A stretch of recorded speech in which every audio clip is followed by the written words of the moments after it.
Mixing with the beat with DJ Glenn on the mix. Yo! Marcos Bangag, Marcos Bangag, Marcos Bangag, Bangag, Marcos Bangag, Marcos Bangag, Bangag, Marcos Bangag, Marcos Bangag, Bangag, Marcos Bangag, Marcos Bangag, Bangag, Marcos Yes! Marcos Bangag, Bangag, Marcos Bangag, Marcos Bangag, Bangag, Marcos Bangag, Marcos Bangag, Bangag, Marcos Bangag, Marcos Bangag, Bangag.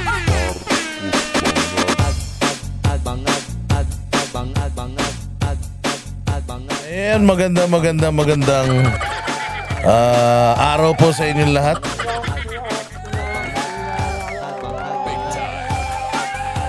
Kamusta naman po ang buhay mga bossing? Napanood nyo ba ang malupit na Senate inquiry in aid of Ewan? Tangina, nakakadiri. Eto na naman tayo, ang boss dada ninyo. Tayo na naman po ay maghahatid ng mga malulupet, mga umahagupit na mga reaksyon sa mga nangyayari at mga balita na nakalap natin sa mainstream, sa downstream, upstream, sidestream, lahat ng stream.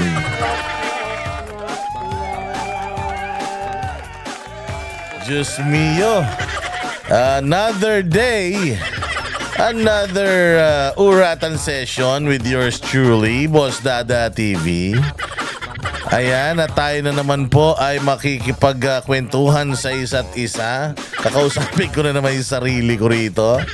At syempre, tayo na naman ay siguradong aabangan at siguradong titimbrihan ng mga kawatan, magnanakaw, sindikato, sinungaling, mga mambubudol, mga kuratong balileng, mga kupal, mga demonyo, Santanas, Judas, Barabas, Hestas sa gobyerno at mga taksil sa bayang Pilipinas.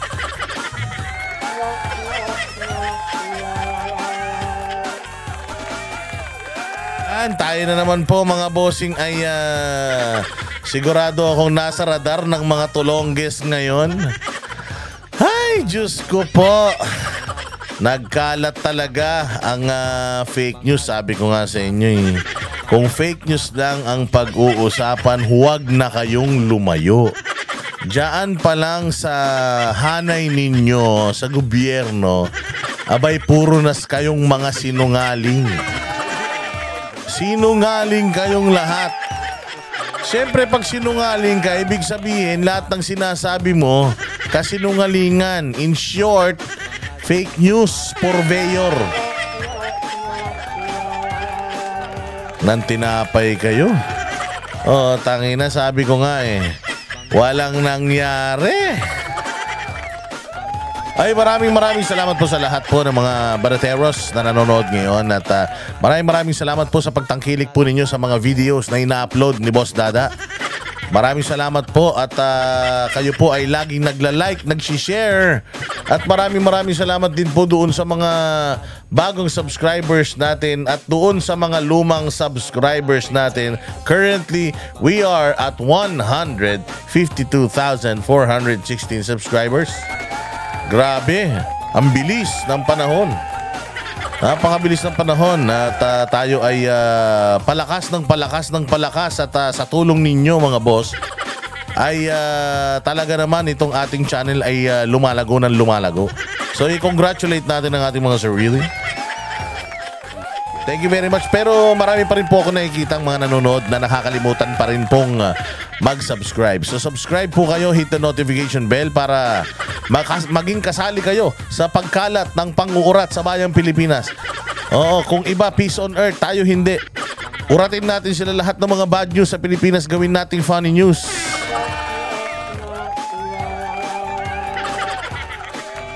Salamat din po sa lahat ng mga nagla-like, nag-share. Importante yung like and share. Siyempre, yung mga nagsusuper thanks, ay grabe. Sobrang maraming salamat po sa lahat ng mga nagsusuper thanks dito sa ating mga pinaghihirapang katarantaduhan. Ano ba pag-uusapan natin? Diretso na tayo sa punto. Diretso na tayo sa punto mga bossing. Kanina, Diyos ko po, kanina malupit mga boss, malupit, humahagupit. Yung mga hearing na nangyari sa Senado, putang ina. Sabi ko nga, anak ng tinapay talaga itong mga taga-gobyerno ngayon. Wala ba kayong GC? Wala ba kayong group chat? Bakit putang ina labo-labo kayo? Dapat talaga kung ako si Amy Marcos, ang ginawa ko, pinaghiwa-hiwalay ko yung mga kupal na yan. Para hindi sila nagkokopyahan. Abay putang ina yan. Yung isa sumasagot para sa isa, nag-aabogado sa para sa isa, hilong-hilo na sila, putay na para sila mga langgam. Para silang mga tanga. Para silang mga ulaga. Diyos ko po. Ay, ewan ko ba. Tangina, exposed lahat ng kabubuhan nyo dito. Yan ang sinasabi ko na. Ito ang pinakamalalap. Ito yung mga key position sa gobyerno. DILG, DOJ, PNP chief. Kinang-kinan yan. Ano pa ba? Yung PCO. Lahat yan yung mga mga pinaka-importante at manlupit na mga posisyon. National Security Advisor, Department of National Defense. Tangina yan ang humahawak sa pamahalaan Pilipinas ngayon sa bayan. Itong mga tulongges na ito ang nangangalaga sa Pilipinas ngayon. Putang ina, mga walang utak. Mga walang silbi. Paano ko nasabi? Putya ina, si Claire Castro, tatanga-tanga. Si Boying Rimulya parang aatakihin na. Si John Vic Rimulya, puta hindi marunong magsinungaling. Ito naman si Pajardo, puta ragis yan. Wala naman silbi, sali ng sali. Ito naman si Marbil, alam mong wala ring alam. Puros kabulastugan lang, kasinungalingan. At lalong-lalo to si Torre. Anak ng tinapay si Torre, ang tapang-tapang, ang yabang-yabang, lakas ng loob magpa-interview. Utang ina na, nung kinross examine na, biglang nag-alamano.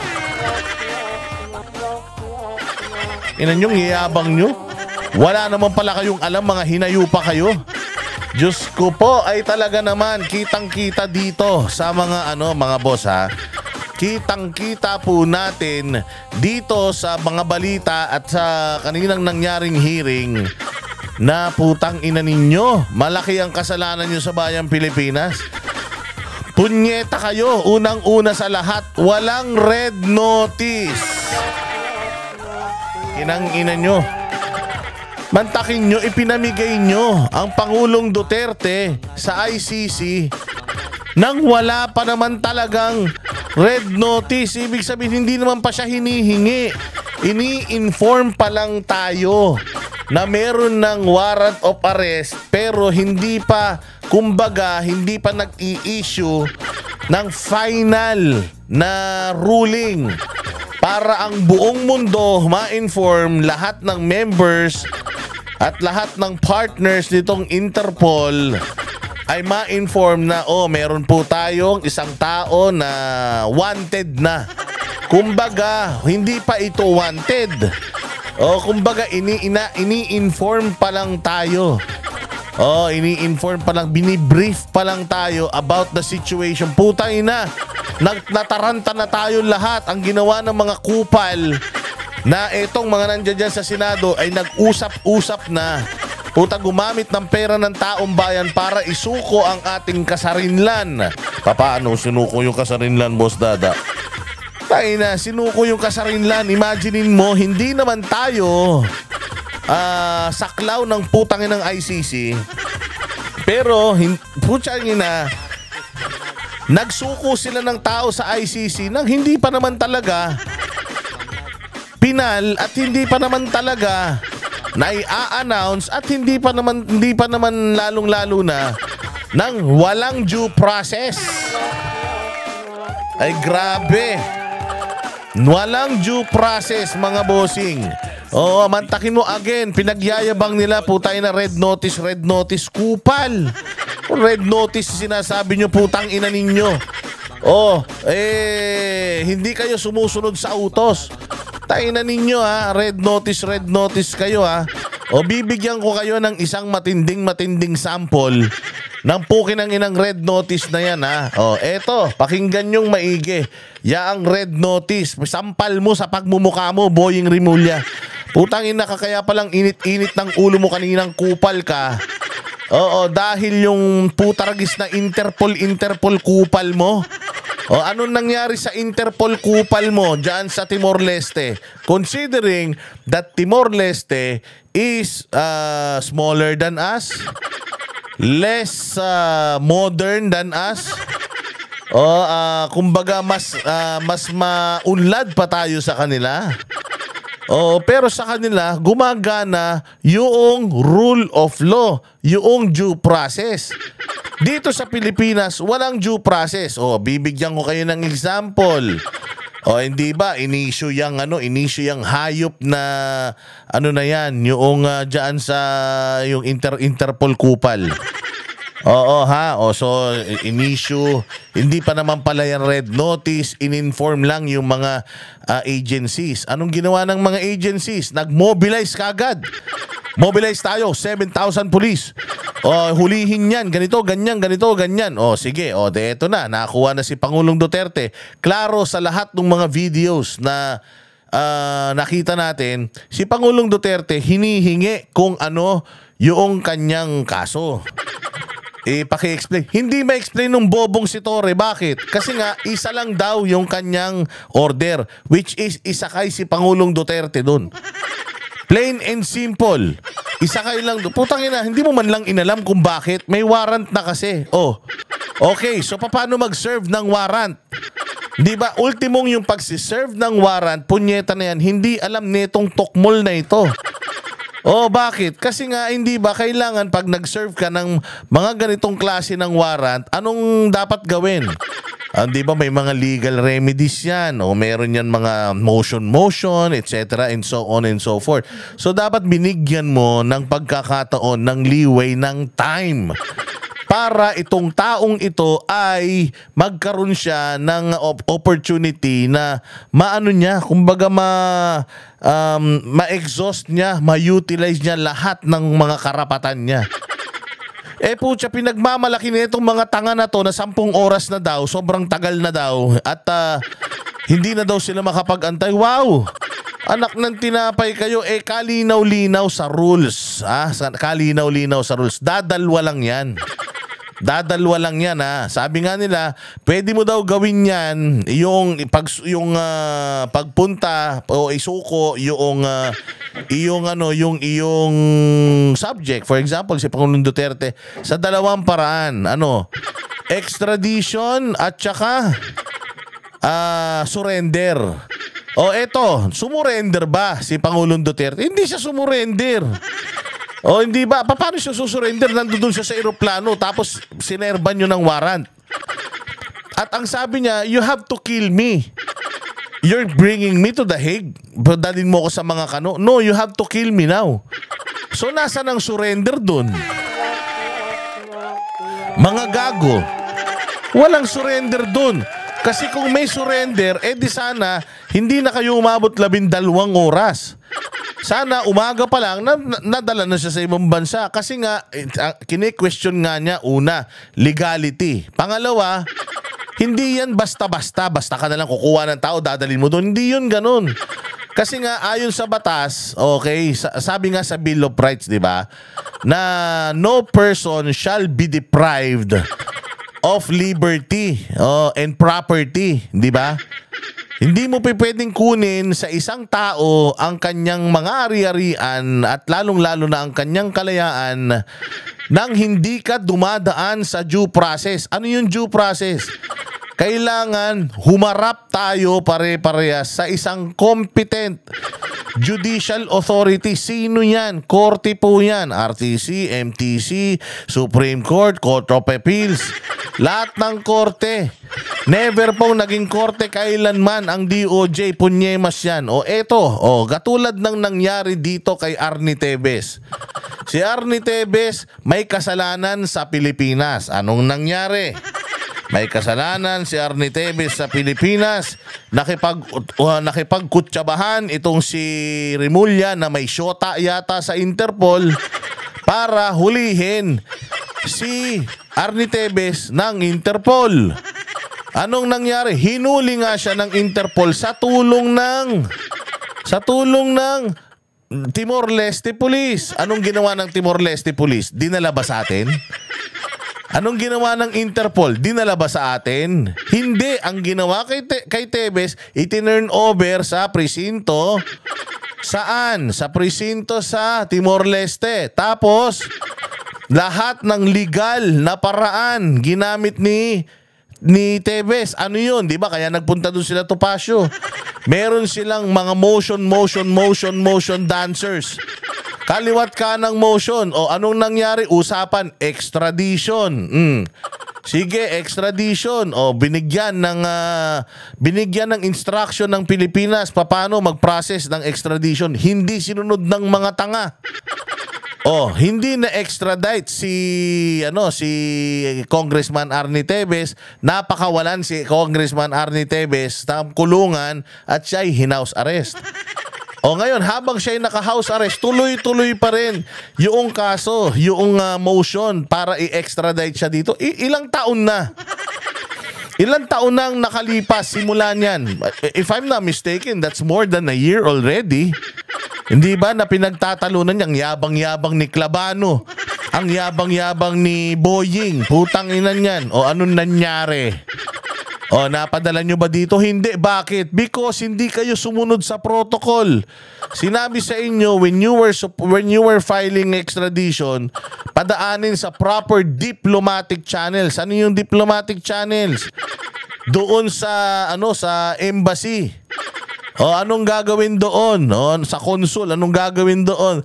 Kailangan gumawa kayo ng letter in Portuguese. Pucha, hindi nyo ginawa. In-email nyo lang. English pa. So hindi kayo sumunod sa protocol. Ano nangyari kay Tevez? Hindi na pauwi dito. Again may krimen si Tevez dito. Di umano. Dahil pag-usap tayo sa Interpol, yung Interpol nahuli si Tevez doon. Pero kahit hindi citizen si Tevez ng Timor-Leste, anong nangyari? Binigyan siya ng due process. Ano yun? Ang due process na ibinigay sa kanya, gamitin mo lahat ng kapangyarihan mo. Kasi nga kukunin at kinuha sa'yo yung kalayaan mo. So gumawa ka ng paraan, gamitin mo lahat ng kapangyarihan mo para ikaw ay maging malaya. So ginawa niya yun. Anong nangyari ngayon? After what? 1-2 years? Anong nangyari? Hindi nanalo ang Pilipinas sa extradition and Arnie Tevez will stay in Timor-Leste even if he's not a Timor-Lesten. So mas pinagtibay pa ngayon nun yung request ni Arnie Tevez na ng asylum, political asylum dyan sa Timor-Leste. Tangina dahil sa kabubuhan. Ngayon, alam naman nila na yun ang proseso. Buti sana walang precedence, di ba? Meron yung kay Arnie Tevez . Alam naman nila na ganun yung proseso, na technical sila doon. Alam naman nila na ganun. Bakit dito sa Pilipinas, Filipino citizen, pumayag sila ipatapon sa ibang bansa? Bakit? Hindi ba? Anong ibig sabihin nun? Di itinrider nyo yung bayan nyo. Tanginan yan. Pakinggan nyo ito Pakinggan nyo itong kayabangan nilang Interpol. Tingnan natin kung anong magagawa nitong Interpol. Tutuloy natin yung discussion. Korte sa Timor-Leste ang extradition request ng DOJ para mapabalik sa Pilipinas si dating Congressman Arnie Tevez. Ayon sa ahensya, dismayado sila sa desisyon ng Timor-Leste. Dismayado kayo sa desisyon. Pero is it the right decision? Is it the right decision? To me, yes. Timor-Leste made the right decision. Why? Putang ina nyo, hilig nyo sa shortcut. Ang hilig nyo sa shortcut. Lahat sinu-shortcut nyo. May proseso. Anong ginagawa nyo? Backdoor kayo ng backdoor. Pressure kayo ng pressure. Hindi nyo hawak yung mga bansa na yan. Anong ginawa sa inyo sa Malaysia? Di ba lahat na ng klase ng pampi-pressure ginamit nyo sa Malaysia? Nagsalita ba Malaysia kung paano nakarating doon si Alice Go? Di ba hindi kayo pinagbigyan? Bakit? Putang ina kasi, merong sariling soberanya, etong Malaysia at itong Timor-Leste at wala kayong pakialam. Oh, anong nangyari sa request nyo kay Alice Go? Di ba dismayado kayo? Paano siya nakapunta ron? Na kailangan malaman natin kung anong channel lang dinaanan niya. Channel 5, 2, 7, hindi ba? Hindi kayo pinapansin. Bakit? Kasi wala kayong kapangyarihan, wala kayong jurisdiction sa kanila. Sino ba kayo para tanungin ko? O kung halimbawa, meron akong fugitive dyan sa lugar ninyo, o then I will deal with it. O kung halimbawa, yung fugitive na yun, may pag-coordinate ako sa inyo and ayaw nyo, o di wag nyo. Ganun lang yun. Mga gago. Ganun din ang ICC. Yung ICC, kung may pag-usap dito at ayaw natin, wala silang magagawa. Bakit? Kahit ano pang tribunal body yan, kahit na ano pang korte ng buong mundo, kahit sa Mars, Jupiter o sa buwan pa yan, yung local na konstitusyon, yun po ang mananaig.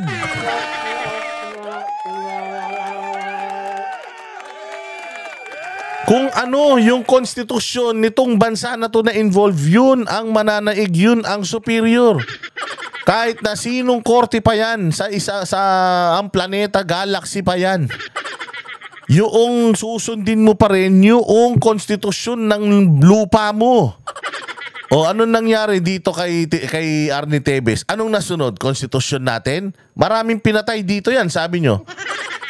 O, ba't hindi sinuko ng Timor-Leste dito yan? Ba't hindi nyo nakumbinse yung Timor-Leste na isuko sa atin yan? Bakit? O, kasi nga, mas powerful sa Timor-Leste, mas powerful yung batas nila sa Timor-Leste kesa sa mga namatay dito sa Pilipinas. Di umano. Tangina, yan ang hindi mo naiintindihan, Boying. Tumanda ka ng ganyan, nangayayat ka na, kakainin ka na lang ng lupa. Putang ina, pinagtatawanan ka ni Arnie Tevez. Tapos ngayon, ginu-process kayo doon. Hindi kayo nahiya. Putang ina, dito mas maunlad tayo na bansa. Wala tayong due process. Sarili pa nating kababayan ang ibinigay natin mo. Pinakamasaklap, presidente para Pilipinas. Anong klaseng utak yan? Court of Appeals. 2 beses na raw kasing pinabura ng korte ang extradition request noong 1 taon. Nakakabahala raw biglang pagbabago ng desisyon ngayon. Hindi raw titigil ang pamahalaan na humanap ng ibang legal na paraan para mapauwi si Tevez. Ikinatuwa naman ng kampo ng dating kongresista ang desisyon. Si Tevez ang tinuturong mastermind sa pagpatay kay dating Negros Oriental Governor Roel Digamo noong 2023. Dati nang tinanggi ni Tevez ang aligasyon. Anong nangyari? Anong nangyari ngayong Boying sa kayabangan nyo ni Clavano? Malapit nang may uwi. Malapit nang may uwi. Naiuwi nyo. Hindi. Bakit? Due process. Hindi kayo sumunod. Nasanay kayo sa Pilipinas na puro politika. Nasanay kayo sa bayan natin na puros politika. Ayan tuloy. Anong nangyari? Wala. Nga. Si Bantag, nahuli nyo na? Nahuli nyo na si Bantag? Bakit kay Pastor Kibuloy nakapagpadala kayong 6,000 pulis? Bakit para hanapin si Bantag, hindi nyo gawin? Nga. Sabi ko sa inyo, lahat yan babalik sa mga mukha nyo.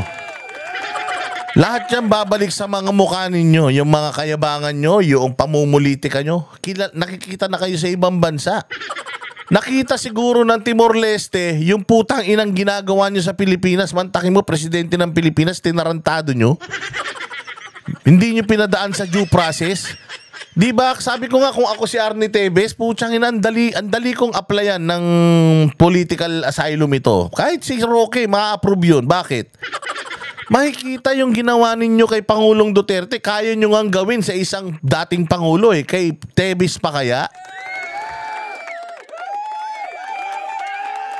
I-approve yung mga asylum ng mga yan. Ano ngayon ang magagawa ninyo? O, hindi nga, wala tayong ano dyan. Wala laba. Mantakin mo, may extradition treaty pa pala tayo sa kanila.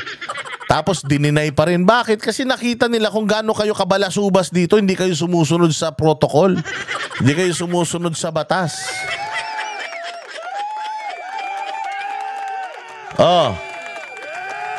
Sobrang sinungaling ninyo. Gaano kayo kasinungaling? Papakita ko sa inyo kung gaano kayo kasinungaling, ha. Ito. Isang nangyari kanina diyan sa hearing. Gaano kasinungaling ang mga buwiset? Ito. Sinabi netong ating SILG secretary, putang ina, kala ko pa naman matino ito. Siya rin palang may topak to. Sinabi niya sa kanyang interview, kaya bang-yabang niya pa, na successful daw yung kanilang operation kay Pangulong Duterte. Successful daw yung operation nila. Oo, kasi daw ang nagplano daw nito siya, si Rimulya, si Bongbong, si Chodoro at saka si Anyo. Sila daw ang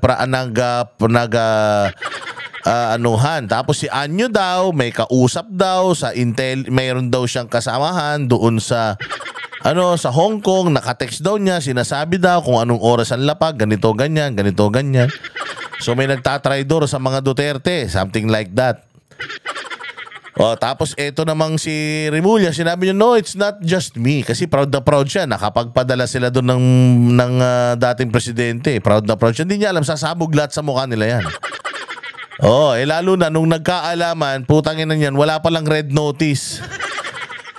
Taragis yan. Yun na, nung nagkatarantahan na, biglang atrasan ng mga gago. Tingnan ninyo kung gaano kasinungaling. Sabi ni Anyo, hindi ako kasama ng core group na yan. Walang ganong nangyari. Hindi ako informed. Ngayon, tinanong si Rimulya, hindi pala siya informed. Bakit sinabi mo na informed siya? Ay, hindi naman yun eh. Hindi naman tungkol dun. Ang pinag-uusapan namin nun, chismis. Putang ina nyo, binabayaran kayo ng gobyerno para mag-chismis. So, chismis lang daw. Sinasabi ni Anyo na hindi niya tinraidor si Duterte, pero siya daw ay sumusunod sa konstitusyon at he served at the pleasure of the President and the Filipino people. So dininay niya yung sinabi ni Rimulya na kasabwat siya sa chismisan. Thank you, Madam Chair. Salamat, Secretary Ed. Subalit sa kabila nito, nagsalita po ang ating mahal na Secretary John Vic na ang nagplano po rito, yung pagkaintindi namin, ang nagplano ay kayo. I would like Secretary to answer Anyo, Secretary Gibo Chodoro, at ang pinangalan, ang Chief PNP. Yung ano na yun, tingnan nga natin saglit. Tingnan nga natin saglit yung interview na yun. Hanapin ko lang mabilis. Ano yun? Yung interview ni Rimulya, tsaka sino ba yung Pinky Web, di ba? And Pinky Web. Tingnan natin, Rimulya and Pinky Web. Tingnan natin kung lalabas pa. Putsang ina, hindi na lumalabas. 7 days ago. Ito yun eh. Pakinggan natin, ha. Pakinggan natin, tingnan lang natin kung alam ko ito yun eh. Ayan, sige.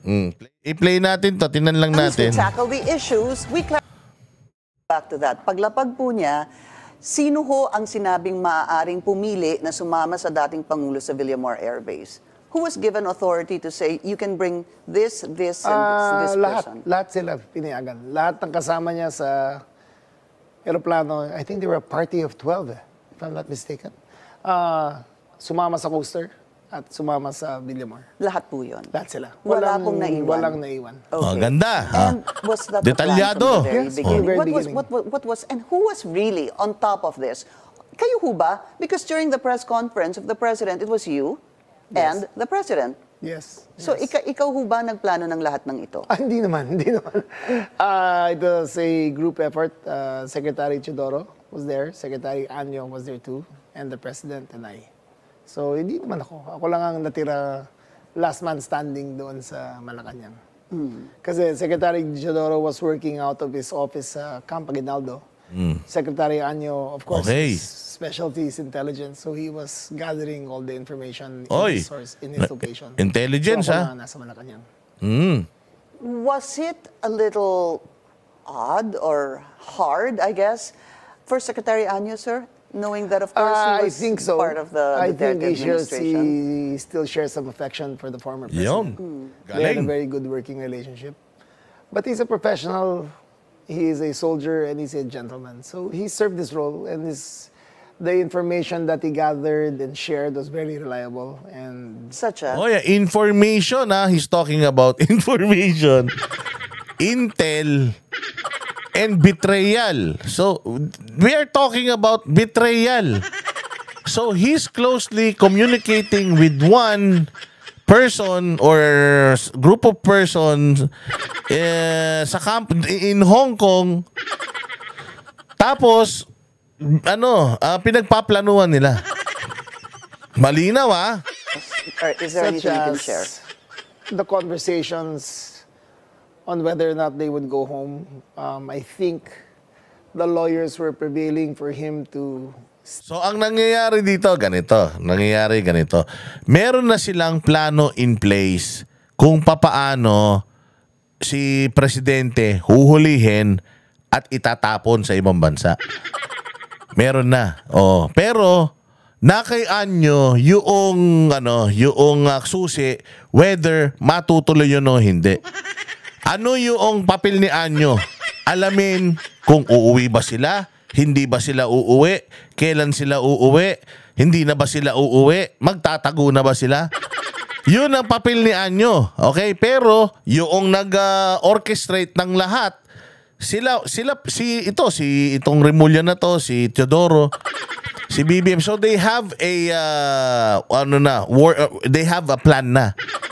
O yun ang pinag-uusapan dito at tinanong nga siya. So is it just you? Oh. stay in Hong Kong or in China, and the children prevailed on him to go home. Ibig sabihin, yung mga lawyers po sinasabi kay dating Pangulong Duterte. Parang gano'n ang lumalabas sa mga sources.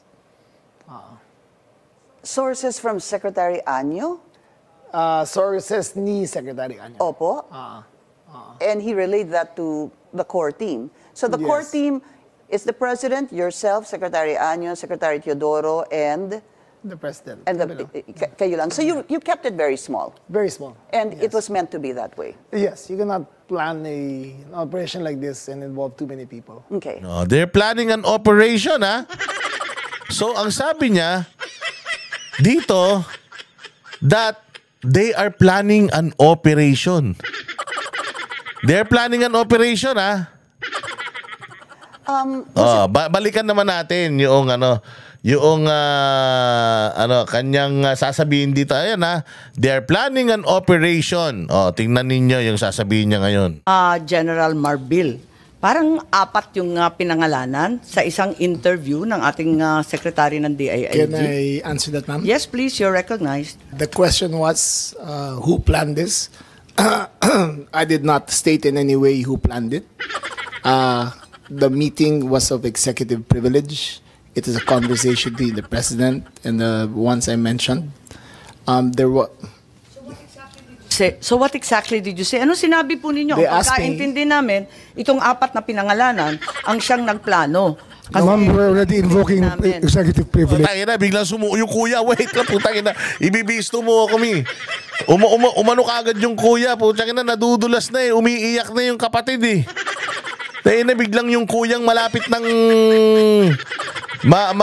malapit na makipagkita kay Satanas eh. Biglang I invoke the executive privilege. Executive, putangin na yan. Anak ng tinapay oh. Sige, labo-labo. Biglang sumigaw si Boying. Executive. Biglang gumanon. Kasi nakikita niya na si Remulla sumusuka na eh. Putangin na sinungaling eh. Nakakahiya eh. Anak ng tinapay kayo. Sige, tinan nyo. In this matter. Yes. We're invoking executive privilege in this. Yes, that's fine, but it's in the interview and it's Yes, ma'am. public. It goes as far as the interview, ma'am. Yes, ma'am. Yes, That's it. I'd like to... Putangin na nyo, gusto nyo palang hindi pinag-uusapan, pa-interview kayo ng pa-interview, puro kayo kupal. Puro kayo epal. O, tingnan nyo, ang sinasabi ni Boy, wait lang, I'm invoking the executive privilege. Putsang ina, mayroon daw mga pinag-uusapan na hindi dapat i-divulge. Gago! Di sana hindi nagpa-interview ang kapatid mong putang inang yan. Akala mo hindi nagugulo yung buhok. Pa-interview ng pa-interview. Si Torre pa-interview ng pa-interview. Tapos ngayon, nung nasukol kayo, I invoke my executive privilege. Putang ina nyo.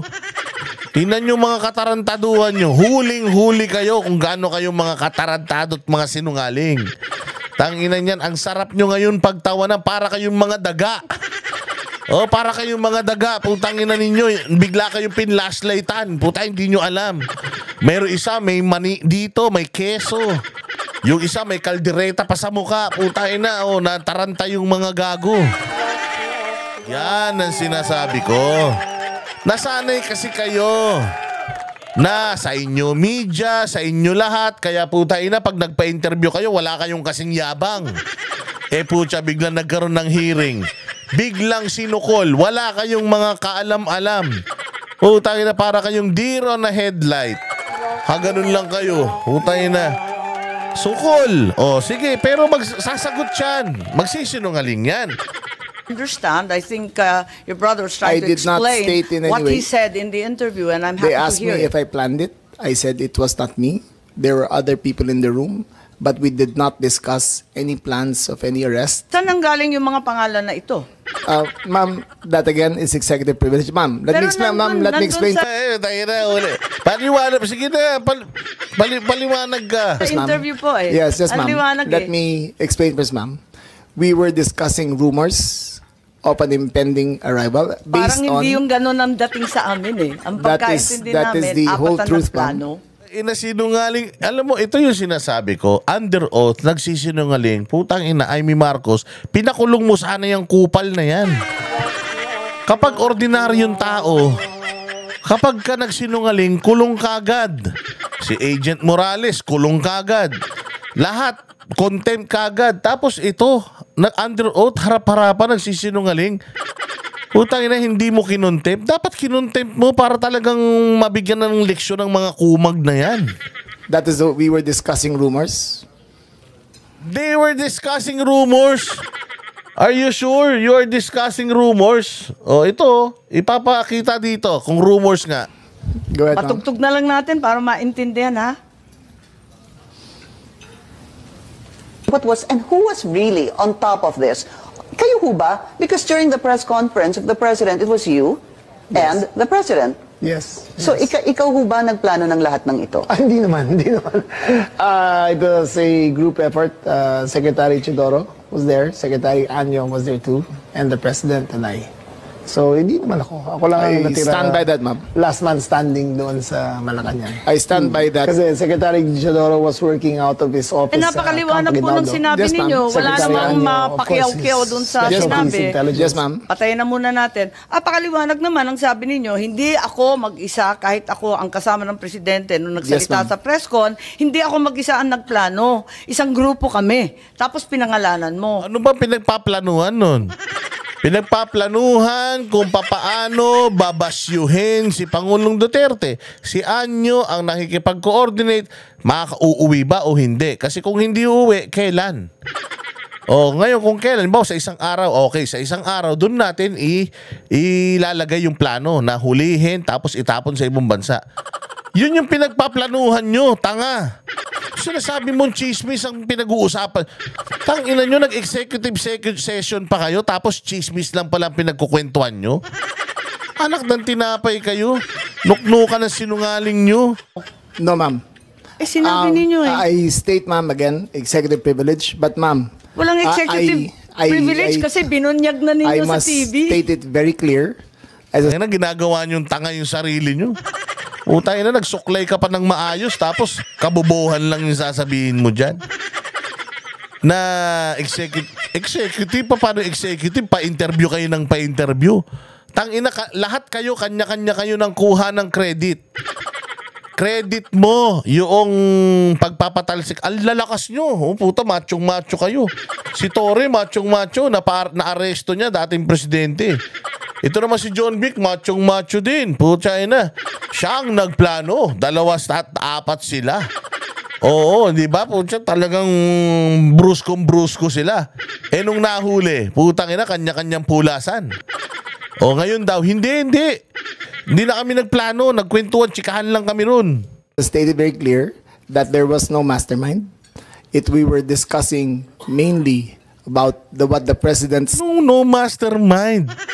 Utang ina, ang ganda ng kwentuhan nyo. Puta kasi, si Amy Marcos kasi, yung pinakita, yung ano na eh. O, tingnan natin ulitin natin yung pinag-usapan nyo dito. O, ilagay natin sa may pinaka una para at least marinig kung ano ba yung pinag-uusapan dito. Sino man di matutukan yan? Yung mga Duterte supporters. Kasi hindi expect mo na lalaban sila na magkakagulo. But they all followed instructions, maximum tolerance, all courtesy given. They offered them lahat ng accommodations na hiningi nila, binigay.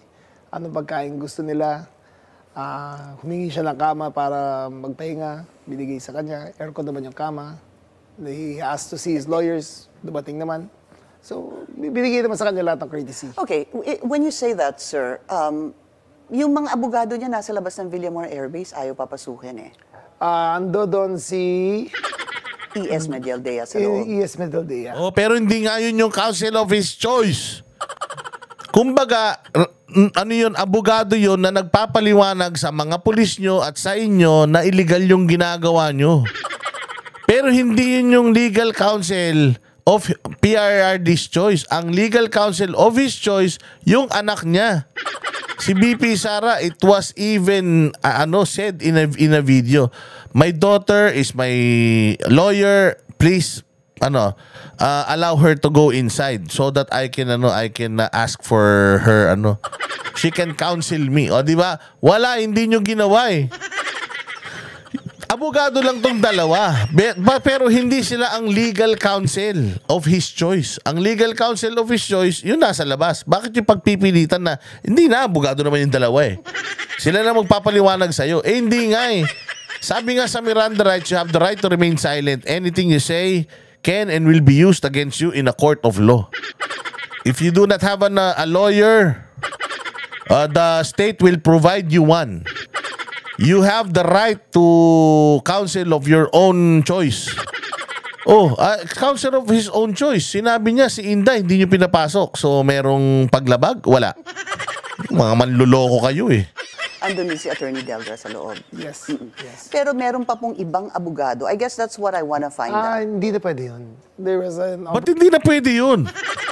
Akala ko ba binigyan niyo siya ng lahat ng karapatan tapos biglang hindi na pwede? Yan yung sinasabi ko sa inyo, John Vic. Tangina, hindi ka abogado kaya hindi mo alam yan. Oo, isa ka lang gobernador. O na unang-una sa lahat, yung mga local government code, kabisado mo yan. Pero yung pagdating dito sa mga police operations, lalong-lalo na kung pagdating sa mga judicial issues, wala kang alam dito, sir. O kaya dapat, kung hindi mo alam, magtanong ka. O kaya, utangina, tingnan nyo kung may mga nangyari na bang ganito. Kung wala pa, ibig sabihin illegal yan. Operational risk. Kung papapasok ka ng ibang tao pa. Everyone who was with him in his party arriving from Hong Kong were allowed to join him. Okay. Hindi naman. Nung nagpunta sila sa Hong Kong, hindi naman sila nagpunta sa Hong Kong, nakasama niya yung mga abogado niya. Nagpunta sila sa Hong Kong for a holiday, for a vacation. Therefore, umuwi sila from a vacation. They are not ready for a legal battle.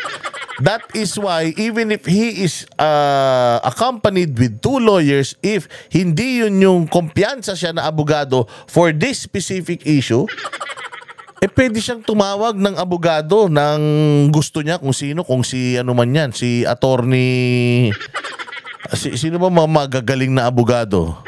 O kung sino man yan, di company niya abogadong pinakamagaling pa sa buong mundo, yun na ipatawag niya, kailangan makapasok yun. Tapos sasabihin mo ngayon, hindi pwede. Bakit? Dahil bawal na pag masyado ng madami. Hindi naman basta-basta tao lang yung papapasok doon. Abogado, hinihingi niya. Hindi naman yung buong supporter niya eh. Kung papasok sa loob, papasukin mo lahat ng supporter ko sa labas, abogado ko lahat yan.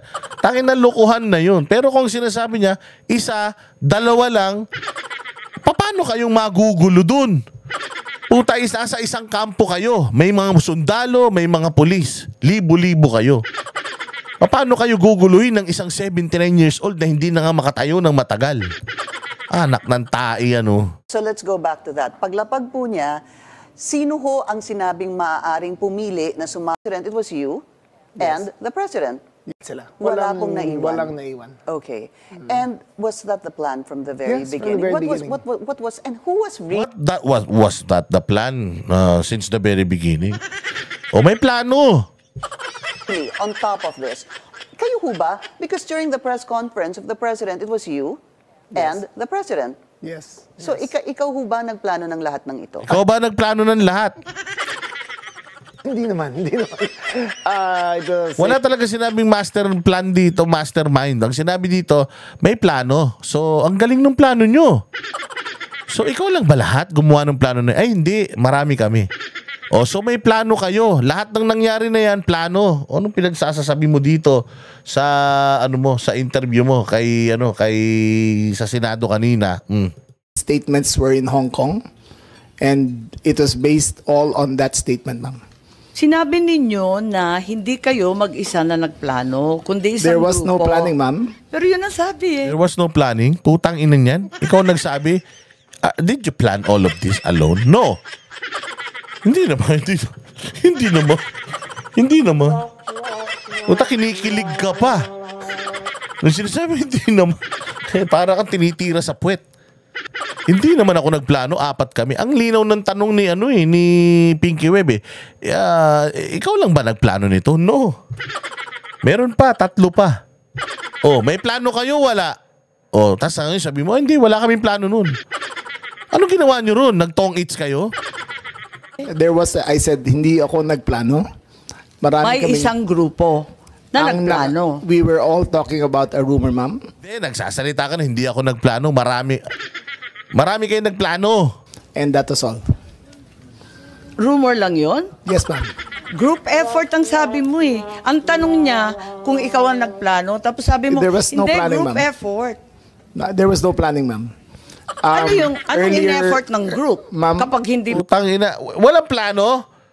John Vic, walang plano talaga? Walang plano? Ulitin natin ha. Kung walang plano ha.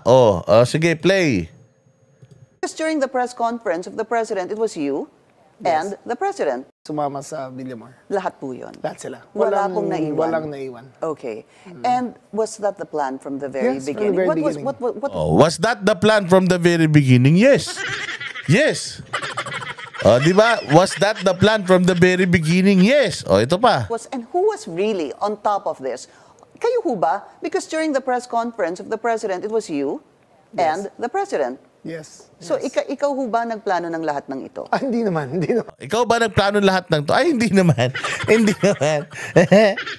Tangina, kinikilig. Parang kinikiliti yung tumbong eh. So hindi naman ikaw ang nagplano. Di sana kinorek mo si dito, Pinky Wig. No, there was no planning involved. There was no planning. We were just, there drinking, sniffing, whatever. But we weren't doing anything. We are not planning. Di ba? So ikaw lang ba nagplano nito? President? Yes. So ikaw ho ba nagplano ng lahat ng ito? Hindi naman. It was a group effort. Hindi ako nagplano. It was a group effort. Your group effort doon sa plano. Putang ina. Tapos babalik. So parang kami pa yung tanga. Hindi kami marunong umintindi ng simpleng Ingles, sir. Let me make I think that we're intruding into executive privilege already, ma'am. Putya, natawa si Natawa si Amy Marcos kasi putya to the rescue yung kapatid.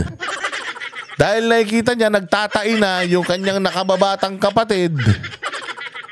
Bumubulwak na yung kasinungalingan, huling-huli na. Sasalba na nung kuya. I think that we please No, I'm respect just our. asking him to explain the media. Yes, ma'am. But it's already a very thin dividing line between what transpires in a room between I will- cabinet. Putangin na siya nagkukwento eh. Boying, yung kapatid mong ang madaldal.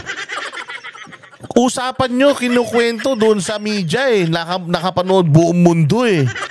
Tapos sasabihin mo, hindi dapat pinag-uusapan yung pinag-uusapan ng pinag-uusapan. Huwag kayong pa-interview ng pa-interview. Credit grabber kayo eh. Unahan kayo sa credit. Tapos nung wala palang credit na dapat na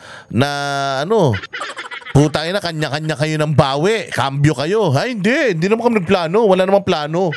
Nagkukwentuhan lang kami dun sa chismis sa Hong Kong. Anak ng tinapay, binayaran kayo para dyan. Tapos ngayon biglang, wait lang, bawal.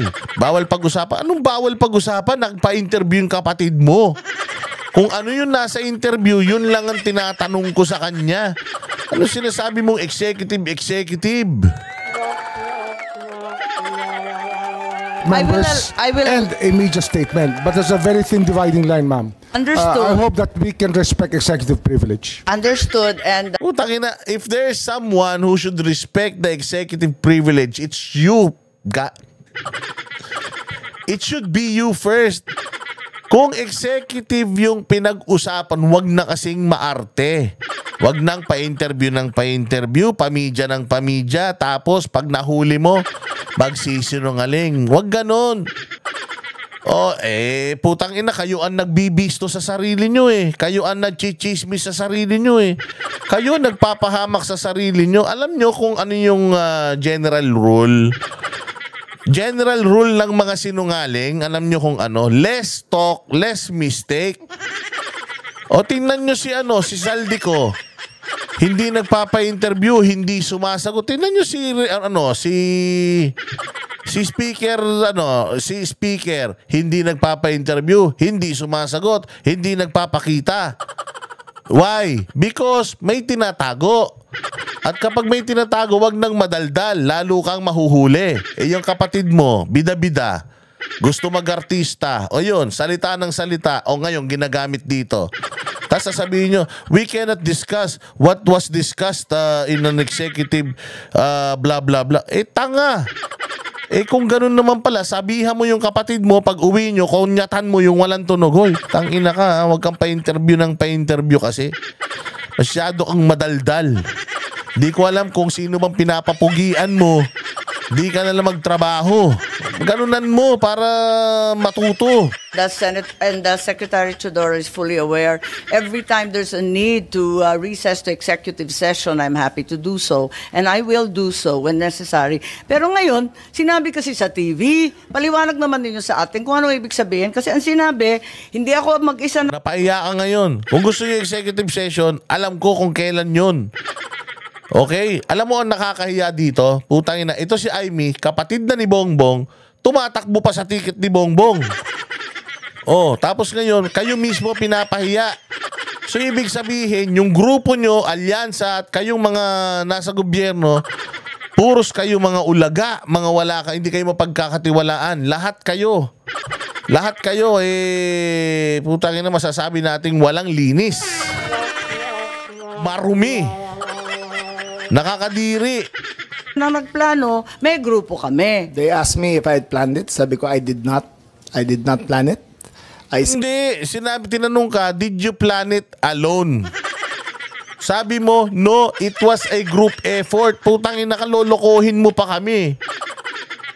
Did you plan it alone? Yun ang tanong. Pinagsasasabi nito. Ulitin natin. Tangin, akala mo maloloko mo kami, John Vic, ha? Eto. Pakinggan mo. Because during the press conference of the President, it was you and the President. Yes. So, ikaw ho ba nagplano ng lahat ng ito? Hindi naman. Hindi naman. Ikaw po ba nagplano ng lahat ng to? Hindi naman. Ang ina niya, kilig na kilig ka dyan, sir. Tingnan mo, pucha, nagtitentalizing eyes ka. Baka magkagusto sa'yo si Pinky Web. Yun ang sinabi mo. Ikaw ang umamin. Tinanong ka kung plano mo ba yan mag-isa? Hindi lang ako. It was a group effort. Oh, ano sinabi mo? Hindi. Di sana sinabi, hindi ako nagplano. Wala ako dun. Nasa ano ko, ibang bansa ako. Oy, putang ina, ba't pa kita ini-interview tungkol dito? Hindi pala ikaw nagplano nito. Kaya ka in-interview dun dahil putang inang yabang-yabang mo eh.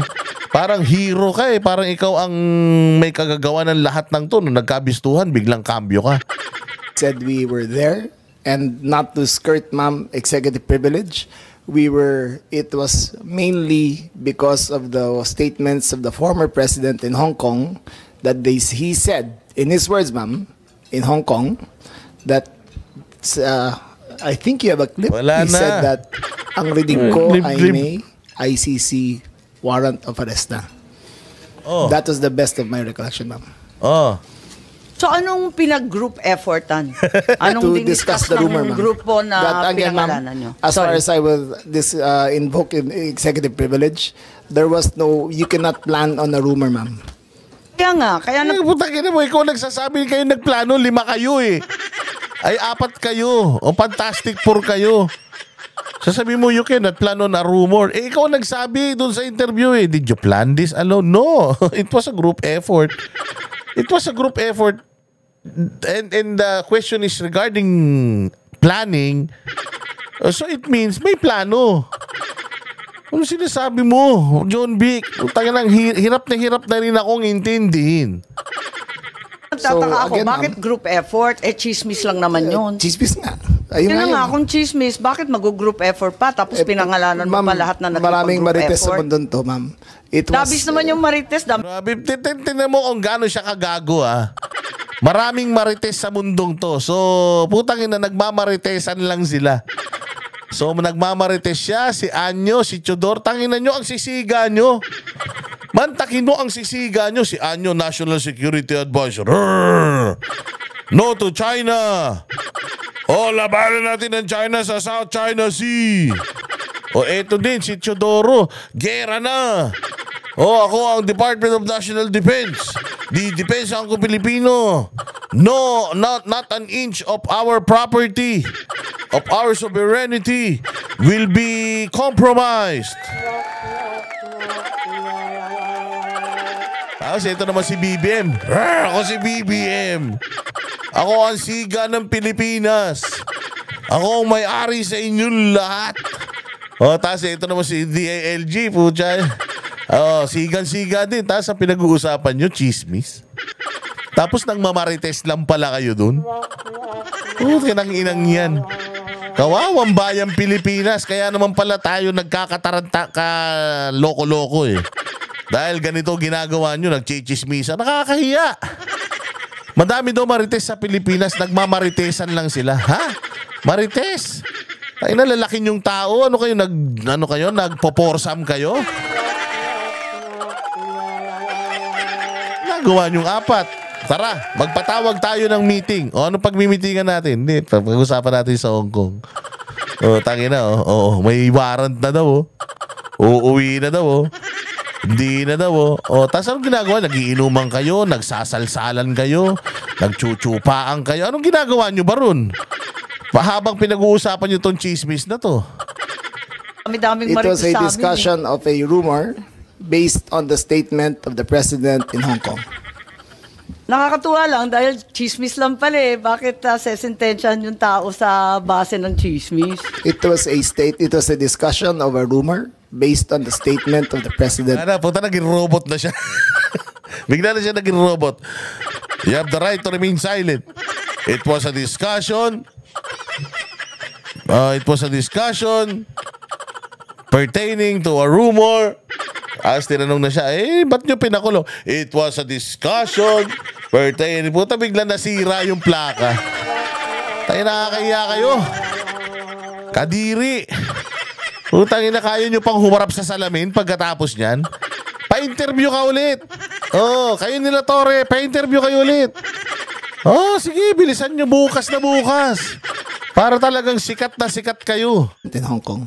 So you deny that you're part and parcel of the planning and that the other persons you named, hindi rin sila kasali dun sa pagpaplano? Again, ma'am, we were discussing the statement of the former president while he was in Hong Kong, that he said that there was he said In his words, ang reading ko ay may warrant of arrest na ako.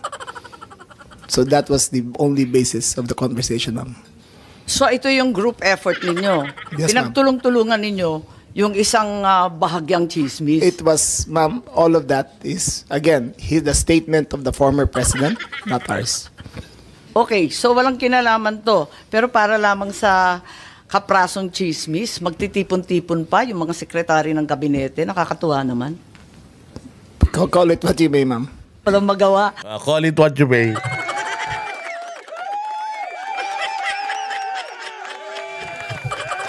Anak ng tinapay yun, na call it what you may. Bahala ka na sa buhay mo. Putang ina, binisto mo ko. Kung anong interpretasyon mo. Bahala ka ng buwisit ka. Ay, Diyos ko po. Ano ba naman ang nangyari sa bayan nating Pilipinas? My goodness. Bakit biglang naging ganun? Ay, nako. Ito ang pinagmamalaking mga gabinete ng ating pinakamamahal na presidente. So, okay. Very good. Di ba? Very good. Mahusay. Diyos ko po. Kayo nang bahalang humusga. Sabi ko nga sa inyo, tandaan nyo yung mga pagmumukha nito. Sa susunod na makita nyo ang mga mukha nito at tumatakbong kandidato ito, utayin na yan. Walang mangyayari pagka ito ang mga ganitong klase ng tao ang mga nilagay natin sa gobyerno. Mga weak. Sabi ko nga sa inyo, kung ako lang, kaysa mapahiya ako ng ganyan, bilib na bilib ako. Bilib na bilib ako kay Secretary Remulla. Kasi kahit nasukol na siya, nung nagsinungaling siya, putya, hindi siya gumalaw. Talagang isa lang ang posisyon niya. Walang kukurap. Walang, tayo nasa gobyerno. Pagkatapos nito, lahat ng mga babatikos sa atin ipakulong.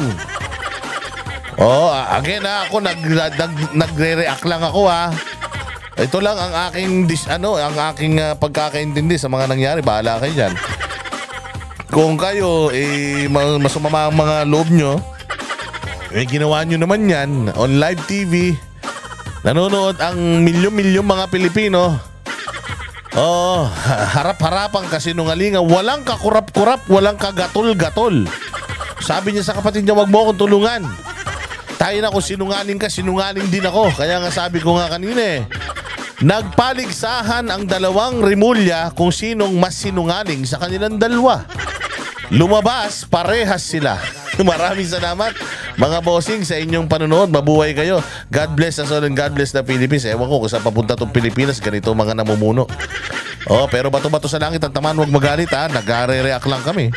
Wala kaming fake news dito Nagre-react lang kami. Again, maraming salamat po sa inyo. Kita-kita po tayo ulit sa susunod na sa susunod na vlog. Marami po tayong pag-uusapan patungkol dito sa hearing na to. Patakin pa lang po ito. Salamat po. Mabuhay kayo. Kami ang boses ng masa, hindi natatakot. Katotohanan lang, di kami nalulunod. Walang bahid ng sismis, lahat ay totoo. Kahit sino ka pa, pag mali ka babanatan ka. Walang pinipiling kulay, wala kaming kinikilingan. Basta para sa bayan, kami lalaban. Pag tama palakpakan, pag mali banatan. Di matitinag, di matatakot, para sa bayan tuloy ang sigaw. Sa harap ng kamera, walang halong takot. Mga baluktot, lahat kayo'y tutumba. Ang hustisya at totoo, yun lang ang mahalaga. Kahit sinong harang, di kami matitinag. Walang pinipiling kulay, wala kaming kinikilingan. Basta para sa bayan, kami lalaban.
Sa